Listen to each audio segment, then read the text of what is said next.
Puji Tuhan, haleluya.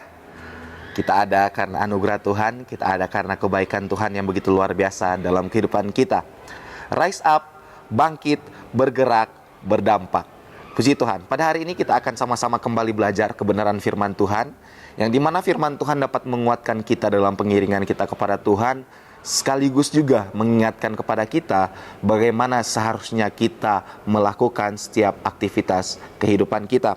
Puji Tuhan, pada hari ini kita akan sama-sama belajar kebenaran firman Tuhan yang terdapat di dalam Kitab Bilangan pasal yang ke-6, ayat yang pertama sampai yang ke-21, namun saya bacakan di ayat yang kedua saja. Bilangan pasal 6 ayat yang pertama sampai 21, saya bacakan di ayat yang kedua saja. Begini firman Tuhan, "Berbicaralah kepada orang Israel dan katakan kepada mereka, apabila seorang laki-laki atau perempuan mengucapkan nazar khusus, yakni nazar orang nazir untuk mengkhususkan dirinya bagi Tuhan." Puji Tuhan. Renungan pada hari ini saya berikan judul dikhususkan. Puji Tuhan. Kalau kita perhatikan di ayat yang telah kita baca bersama, bahwa kita melihat dulu latar belakangnya dari kitab Bilangan ini. Nah, kitab Bilangan ini menggambarkan perjalanan bangsa Israel. Perjalanan bangsa Israel di padang gurun, yang dimana perjalanan mereka penuh dengan tantangan. Harus memiliki iman penuh kepada Tuhan, karena ada ujian dan godaan yang ada dalam kehidupan bangsa Israel pada waktu itu. Yang dimana Tuhan mengajar bahwa umat pilihan harus hidup berbeda dari dunia. Bukan sekedar selamat, tapi juga dipisahkan bagi Tuhan. Kita tahu bersama bahwa bangsa Israel merupakan umat pilihan Tuhan. Jadi ketika kitab Bilangan ini disampaikan kepada bangsa Israel pada waktu itu sebagai bangsa pilihannya Tuhan, dengan tujuan bahwa untuk mengingatkan kepada mereka bahwa mereka adalah umat-umat pilihan Tuhan, sehingga harus melakukan apa yang menjadi hal yang diperintahkan Tuhan kepada mereka. Nah, kalau kita berfokus kepada pasal 6, di situ berbicara tentang kaul nazir, atau berbicara tentang nazar sukarela, yang dimana ini berlaku bagi siapapun, baik laki-laki maupun perempuan, yang ingin mengkhususkan diri bagi Tuhan. Karena kenapa? Karena kalau kita perhatikan dari kata nazir sendiri, itu memiliki arti yang dipisahkan. Nah, inilah yang akan kita pelajari bersama-sama, merupakan hal yang sangat luar biasa. Kalau kita perhatikan, kaul nazir menggambarkan kehidupan yang berfokus kepada Tuhan, dikhususkan bagi Tuhan, dipisahkan untuk Tuhan, yang dimana dipisahkan di sini untuk menjadi miliknya Tuhan, bukan sebagai suatu kelompok eksekutif atau eksklusif, kelompok tersendiri, tidak, melainkan dipisahkan yang dimaksud di sini agar yaitu berbicara tentang kehidupan yang dipisahkan untuk kemuliaan Tuhan. Dan kalau kita akan perhatikan berkaitan dengan kaul nazir ini, tokoh yang sangat terkenal yaitu Simson.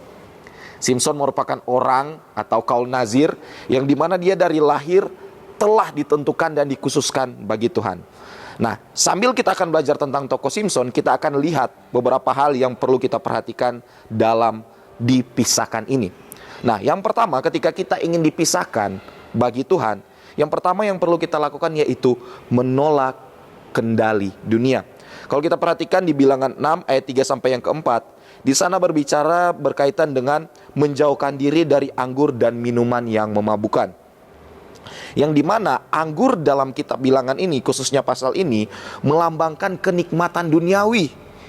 Hal-hal yang membuat orang mabuk, hal-hal duniawi, hal-hal yang tidak berkenan kepada Tuhan, yang dimana ini mampu membuat orang kehilangan fokus rohani dan pada akhirnya tidak peka terhadap suara Tuhan. Tuhan tidak ingin kita, anak-anak Tuhan yang telah dipisahkan untuk kemuliaan Tuhan, hidup menurut keinginan daging, hidup menurut keinginan dunia. Sehingga ajaran firman Tuhan yang pertama dalam poin pertama ini menolak kendali dunia. Efesus 5 ayat 18 di sana berbicara tentang jangan mabuk oleh anggur, melainkan di dalam kehidupan kita harus dipenuhi oleh roh. Anggur dunia ini bisa berupa kesenangan, kesibukan, dan ambisi yang membuat kita lupa akan Tuhan. Sehingga kenapa ketika kita ingin dipisahkan menjadi miliknya Tuhan seutuhnya, Hal yang harus kita perhatikan yaitu apa? Jauhkan diri dari hal-hal duniawi. Pilih gaya hidup yang sesuai firman Tuhan, dan jadikan Tuhan sebagai fokus utama kita, dengan cara kita menolak kendali dunia. Jangan sampai dunia yang mengendalikan kita. Jangan sampai hawa nafsu, keinginan daging yang memenuhi kehidupan kita. Melainkan yang mengendalikan kehidupan kita seutuhnya adalah Tuhan. Karena apa? Karena kita telah dipisahkan Tuhan untuk kemuliaan nama Tuhan. Kemudian hal yang kedua yang bisa kita perhatikan yaitu apa? Komitmen dan penyerahan total. Kalau kita perhatikan di ayat 5, bilangan 6 ayat 5, di sana berbicara tentang rambut kepala yang tidak bisa dicukur. Jadi ketika kaul nazir ini dia memberikan dirinya dikhususkan bagi Tuhan, rambut kepalanya jangan sampai dicukur. Ini berbicara tentang lambang komitmen dan pengabdian. Selama rambut tumbuh, nazir mengingat bahwa seluruh hidupnya, waktu, kekuatan, kehormatan adalah milik Tuhan. Roma 12 ayat yang pertama. Di sana berbicara tentang persembahkanlah tubuhmu sebagai persembahan yang hidup. Sehingga sangat jelas firman Tuhan menggambarkan lewat rambut kepala yang jangan dicukur ini berbicara tentang komitmen dan pengabdian kepada Tuhan. Komitmen kepada Tuhan, memberikan waktu sepenuhnya kepada Tuhan, kekuatan kita kepada Tuhan, kehormatan kita khususkan bagi Tuhan. Yang dimana yang dapat kita pelajari dari poin yang kedua ini yaitu apa? Milikilah komitmen untuk semakin hari semakin dekat dengan Tuhan. Milikilah komitmen dan pengabdian untuk mengkhususkan kehidupan kita diserahkan kepada Tuhan. Berkomitmenlah dari hal-hal yang kecil yang bisa kita lakukan di setiap hari kita. Contoh yang pertama, berkomitmen dalam doa. Berkomitmen membaca firman Tuhan. Berkomitmen dalam beribadah. Itu merupakan hal yang kecil yang dimana kita mengkhususkan diri kita untuk persembahkan kepada Tuhan. Menyerahkan sepenuhnya kehidupan kita dalam kendali Tuhan. Itu berbicara tentang komitmen dan penyerahan total kepada Tuhan. Karena kalau kita ingin dikhususkan bagi Tuhan, kita harus memiliki yang namanya komitmen dan penyerahan total kepada Tuhan. Kemudian hal yang ketiga yang bisa kita pelajari yaitu apa? Menjaga kekudusan dan kepekaan rohani. Kalau kita perhatikan di bilangan 6 ayat 6 sampai yang ke-7, di sana berbicara tentang kaul nazar ketika dia menyerahkan dirinya dikhususkan kepada Tuhan, janganlah ia datang dekat kepada mayat. Jangan sampai menyentuh mayat. Nah, ini memiliki arti rohani yang sangat luar biasa. Yang dimana di dalam bilangan 6 di sini, mayat di sini melambangkan kenajisan dan kematian rohani. Khusus di pasal ini.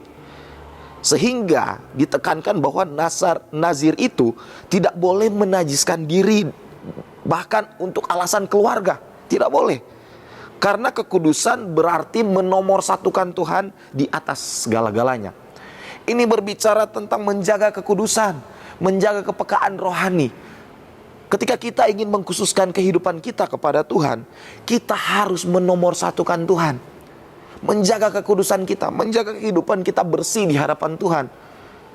Tidak tercampur dengan hawa nafsu, keinginan duniawi yang tidak berkenan di hadapan Tuhan. Melainkan menomorsatukan Tuhan di atas segala-galanya.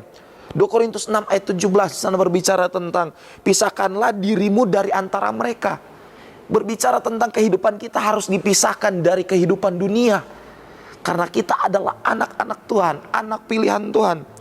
Efesus 5 ayat 11 berbicara tentang jangan turut dalam perbuatan kegelapan. Ini berbicara tentang kita menjaga kekudusan kita, menjaga kehidupan kita khusus bagi Tuhan. Tidak melakukan perbuatan kegelapan, melainkan perbuatan yang diinginkan Tuhan, perbuatan terang yang diinginkan Tuhan yang kita lakukan. Sehingga di poin yang ketiga ini yang sangat-sangat perlu kita perhatikan yaitu apa? Menjaga kekudusan. Jangan kompromi dengan dosa. Jangan sekali-sekali kita kompromi dengan dosa. Sekecil apapun dosa itu, jangan kompromi dengan dosa. Karena kita adalah orang-orang yang telah dikhususkan Tuhan untuk kemuliaan Tuhan. Jadi jangan sampai kita kompromi dengan dosa. Nah, kalau kita perhatikan 3 poin ini, ketika kita kaitkan dengan tokoh Simson, Simson pun mengalami hal itu. Dia mengkhususkan diri bagi Tuhan.